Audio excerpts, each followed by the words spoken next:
જય માતાજી બધાને પરિવાર મારા નવા વ્લોગમાં તમારું સ્વાગત છે। તો આજે આપણે આવી ગયા છીએ વાડીએ થોડું કામ હતું તો વરસાદનો ટાઈમ થઈ ગયો છે એટલે આપણે અમારા બાજુમાં ગટર છે તો એક વખત સાફ કરી નાખી, તમને ખબર જ હશે। આ બધું એક વાર સાફ કરી નાખી, આજે બીજી વાર સાફ કરવાની છે। જ્યાં આ વાસીદું પડ્યું છે તો આપણે વાસીદું કરવાનું છે અને ગટર ને એવું સાફ કરવાનું છે, એવું થોડું ઘણું કામ છે એટલે આપણે આવી ગયા છીએ વાડીએ થોડું ઘણું કામ છે એટલું કરી પછી આપણે જતું રહેવાનું છે ઘરે। તો પહેલાં આપણે આ બધું કામ કરી નાખી, રાડાને એવું વીણવાનું છે પહેલાં, કેમ કે આ ઢોરો બહુ ખાય નહીં, બાજરા નાડા હોય એટલે ઓછા ખાય। તો આપણે હવે કરી નાખી કામ અને પછી નવરા થાવી પછી જવા દેવી ઘરે। હવે આપણે થઈ ગયું વાસીદું, મસ્ત વાસીદું કરી નાખ્યું છે, કેવું સાફ સફાઈ થઈ ગઈ। જો વાસળી ગઈ પણ ગઈ, વાળ નાખ્યો એટલે વાસળીની મજા આવી બે ગઈ। જો આ બધું વાસીદું થઈ ગયું છે, ચાલો બધે વાસીદું થઈ ગયું છે અને આમાં આ એટલું સારું કરવાનું છે કેમ કે આ નીણ કાપીએ એટલે આટલું રહેવા દેવાનું છે, એ પછી ગમે ત્યારે વરસાદ ચાલુ થાય ત્યારે પણ સારું થઈ જાય। અને આ બાજુ ઉતના પણ બધું ઢળીને ભરી લીધું છે આ બાજુ। હવે આપણે વાસીદું થઈ ગયું છે, તરસ પણ લાગી ગઈ છે, આપણે પી લેવી પાણી। જેમાં ઢીંગુબેન લાયા જાંબુડા, જેમાં અમે શેકા મારી દીધા છે નાના નાના, સાપડી કરી શેકા મારી દીધા છે। એમાં નાખી દે લીંબુ, રસ તો નીકળે ને દીકું, નીકળો ખરો નાખ્યું લીંબુ, થોડુંક મીઠું,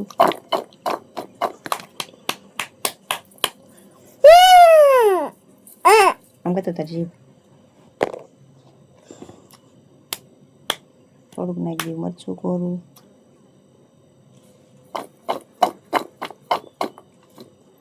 તીખું બહુ લાગે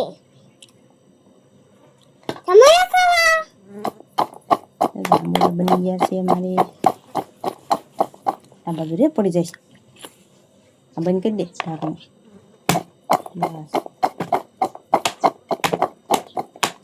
જો મારા જાંબુડા થઈ ગયા તૈયાર બની, જાવ ખાઈ કેવા છે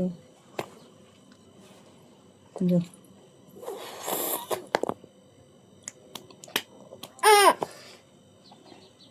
બહુ મસ્ત બન્યા જાંબુડા, હાલો જાંબુડા ખાવા, જીવજો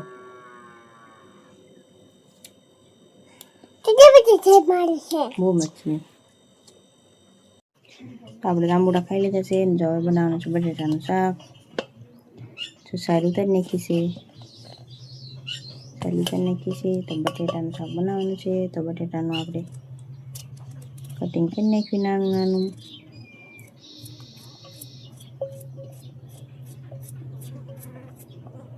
કેમ કે બપોરનો ટાઈમ થઈ ગયો છે અને આપણે ઘરે જવાનું છે પણ જે વાર છે એટલે બપોરા પાણી કરીને પછી જઈએ।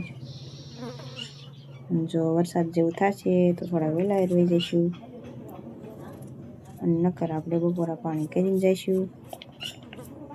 પહેલાં કરી નાખ્યું બટાટાનું શાક, ઝીણું ઝીણું કટિંગ કરવી એટલે જર ચડી જાય।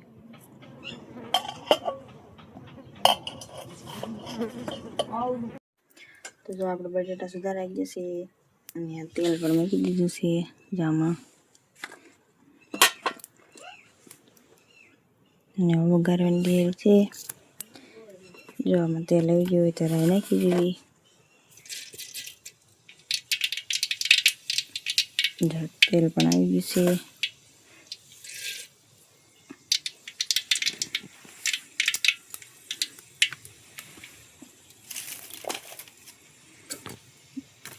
એમાં ગરમી પણ તો બહુ થાય, ઘરમાં રાંધવાનું હોય એટલે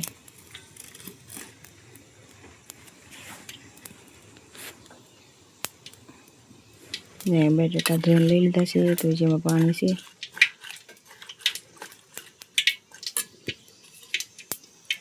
મીઠા લીમડાની ડાળખી નાખવાની છે બટેકાના શાકમાં. નાખી દઈએ જીરું.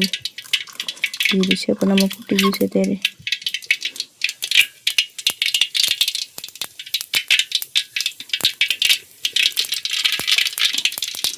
લીમડો આપણે ધોઈ મૂક્યો તો.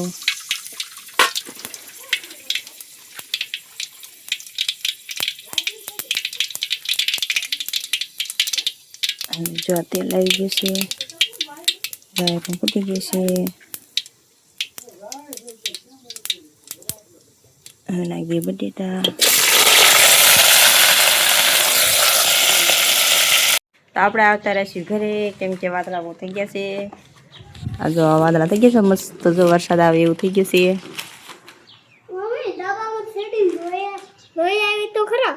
ઘડી કઈ મિનિટ જાય ધાબામાં, જો કેવું મસ્ત વાતાવરણ થઈ ગયું છે. થઈ ગયું છે ને આપણે આવી ગયા છીએ ઘરે. અને આપણે હમણાં ઘરે આવી ગયા છીએ ને આપણે લઈ આવ્યા છીએ જો મરચા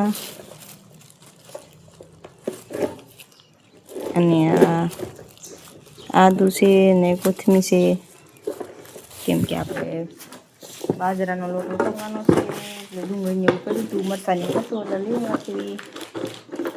હવે પછી આપણે બનાવી બાજરાનો લોટ. તો હવે દિવસ આથમી ગયો છે અને આપણે નાહી લીધું હતું, કેમ કે તડકવારના આપણે આવ્યા હતા તો નાહી લીધું હતું. જો થોડું થોડું અંધારું થવા મળ્યું છે, અંજુ આવશે, દીકુભાઈની જાય રમે છે. અને આપણે રંધાઈ પણ ગયું છે. જ્યાં રોટલી બનાવી નાખી છે, આમાં બટેકાના અને મરચાંની પટ્ટી બની ગઈ છે. તો હવે મળશું મારા નવા બ્લોગમાં. કાપી તો બધાને જય માતાજી.